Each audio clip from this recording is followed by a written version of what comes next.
sobre la aflicción y la parábola de Job. Definamos aflicción, respuesta normal ante una pérdida importante, como la muerte de un ser querido. Una persona con una enfermedad grave, larga o terminal también puede sentir aflicción. Es posible que incluya sentimientos de gran tristeza, enojo, culpa y desesperación.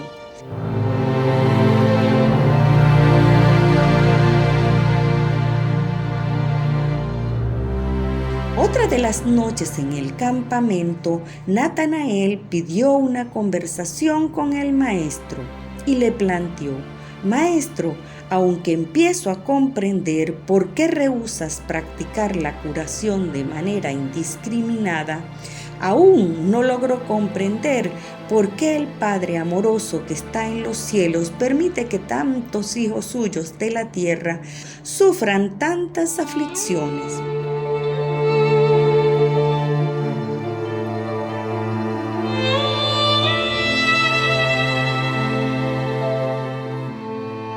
Jesús les explicó que esa perplejidad que muchos otros comparten proviene de no entender el orden natural de este mundo y de lo que denominó aventuras pecaminosas, de ciertos traidores rebeldes a la voluntad del Padre. Y agregó: yo he venido para empezar a poner orden en estas cosas, pero se necesitarán muchos siglos para devolver esta parte del universo a su antigua conducta y liberar así a los hijos de los hombres de las cargas adicionales del pecado y de la rebelión. La sola presencia del mal es un test suficiente para la ascensión del hombre. El pecado no es esencial para la supervivencia.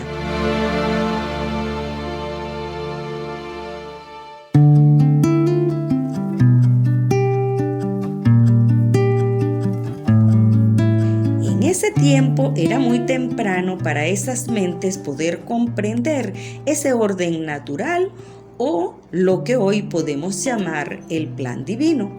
Tenemos que comprender que el universo en el que vivimos no es un universo de perfección, como si hay otros, o como es la llamada isla central del paraíso, residencia de la fuente que todo lo es, la Trinidad.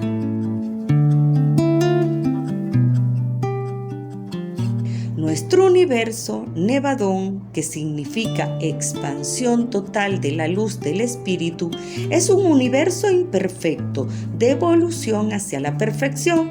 De eso se trata el camino. Y cuando hablamos del humano ascendente, de ir evolucionando siempre hacia un grado mayor de perfección, pero hacer eso sin la ayuda del Padre y de los seres que colaboran con Él sería casi imposible para el humano medio. Por lo tanto, suceden en el camino hechos no deseados o improvistos, como la rebelión de Lucifer, por ejemplo, que necesitan ser corregidos reencauzando el rumbo coincidente con la voluntad del Padre.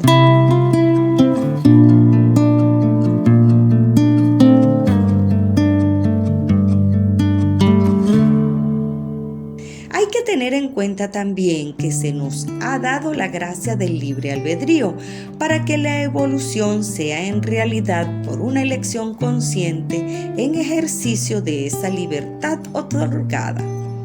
Y ya sabemos que no siempre los seres humanos angélicos o extraterrestres elegimos bien, ni aquí ni en el cosmos de un universo imperfecto, que en definitiva es un proyecto a ser desarrollado con los riesgos no previstos en el camino.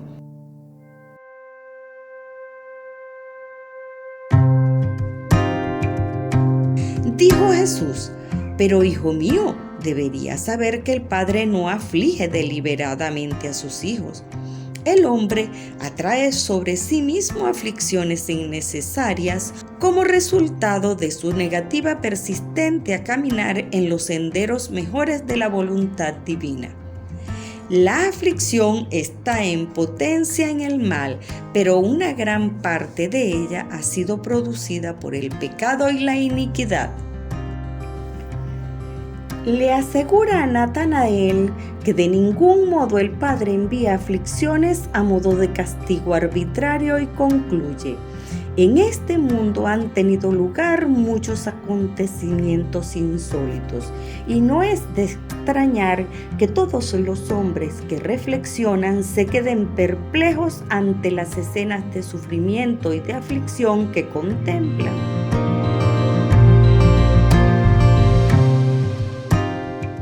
Las aflicciones y calamidades que suceden a los hombres son el resultado de la forma en que hemos elegido vivir como sociedad.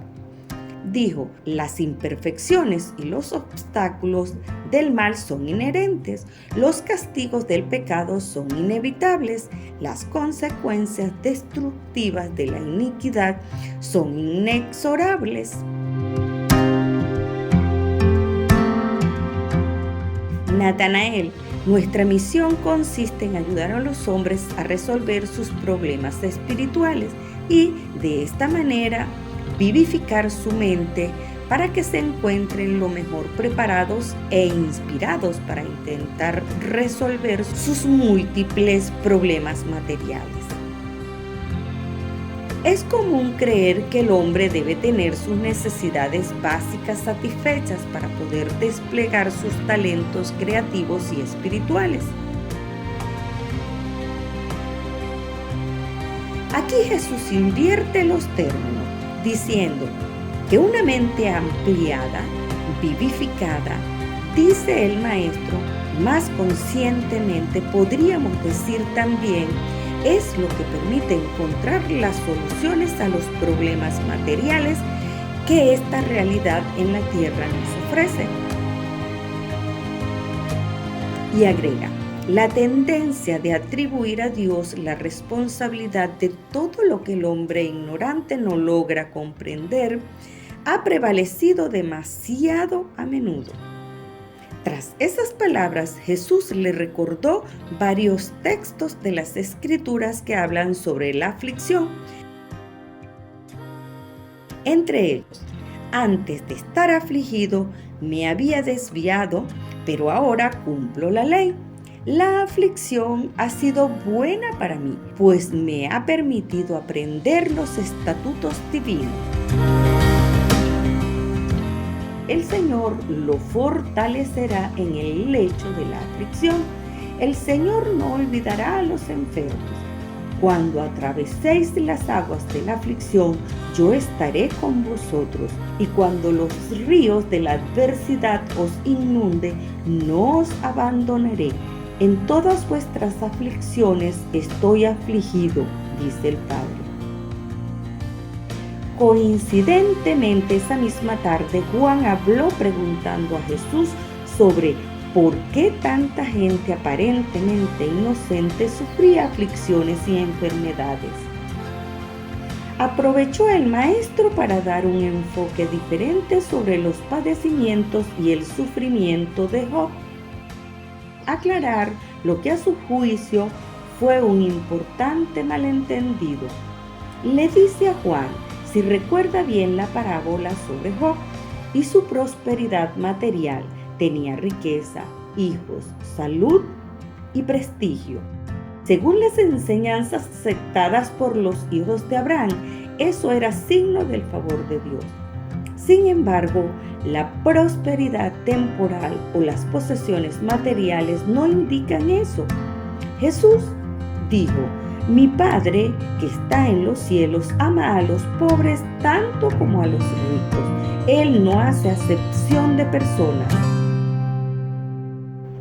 Y continuó: aunque a la transgresión de la ley divina le sigue tarde o temprano la cosecha del castigo, y aunque los hombres terminan sin duda para recoger aquello que han sembrado, sin embargo, deberías saber que el sufrimiento humano no siempre es un castigo por un pecado anterior. Tanto Job como sus amigos no lograron encontrar la verdadera respuesta a sus perplejidades. Con los conocimientos que disfrutas en la actualidad, difícilmente atribuirías a Satanás o a Dios los papeles que interpretan en esta parábola singular. Job no encontró, por medio del sufrimiento, la explicación de sus problemas intelectuales ni la solución de sus dificultades filosóficas, pero sí consiguió grandes victorias. Incluso en presencia misma del derrumbamiento de sus defensas teológicas, se elevó a unas alturas espirituales en las que pudo decir con sinceridad: me aborrezco a mí mismo. Entonces se le concedió la salvación de una visión de Dios.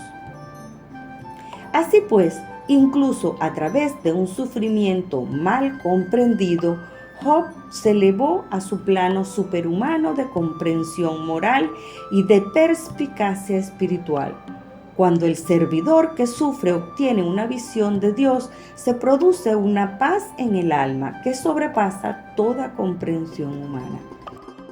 Jesús le explica a Juan cómo las palabras de sus amigos tampoco le sirven a Job para explicar su situación y por el contrario agravan sus dudas, y le pregunta: ¿no ves que Job deseaba ardientemente un Dios humano?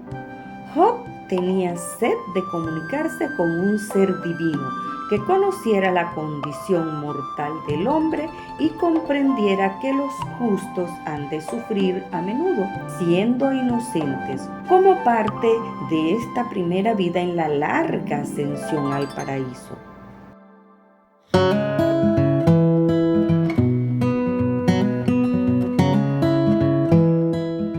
Por eso el Hijo del Hombre ha venido desde el Padre para vivir una vida tal en la carne, que sea capaz de consolar y socorrer a todos aquellos que de aquí en adelante van a ser llamados a soportar las aflicciones de Job. Y esa es nuestra misión en la tierra. A los mortales que sufren ya no se les volverá a negar el consuelo de conocer el amor de Dios y de comprender la misericordia del Padre que está en los cielos.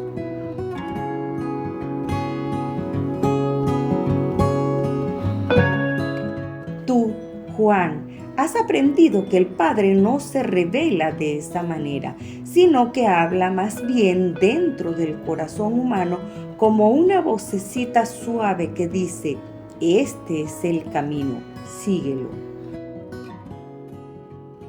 ¿No comprendes que Dios reside dentro de ti, que se ha vuelto como tú eres para poder hacerte como Él es?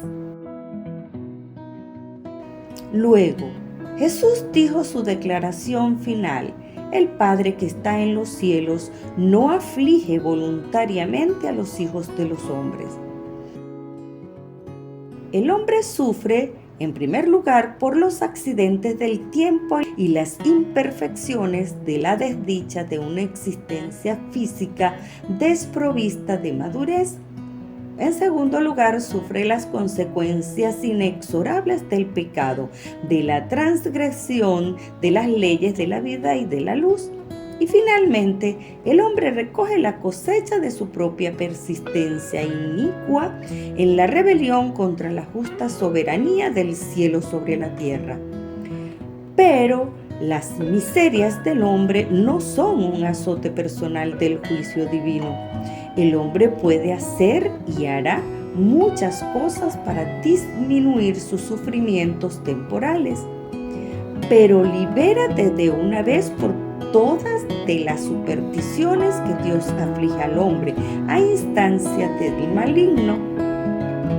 Estudia el libro de Job solo para descubrir cuántas ideas erróneas sobre Dios pueden albergar honradamente incluso unos hombres de bien, y luego observa cómo el mismo Job, dolorosamente afligido, encontró al Dios del consuelo y de la salvación a pesar de estas enseñanzas erróneas.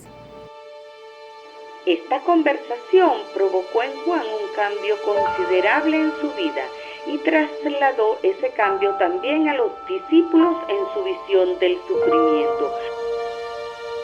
Pero Juan nunca comentó esa conversación hasta la partida de Jesús.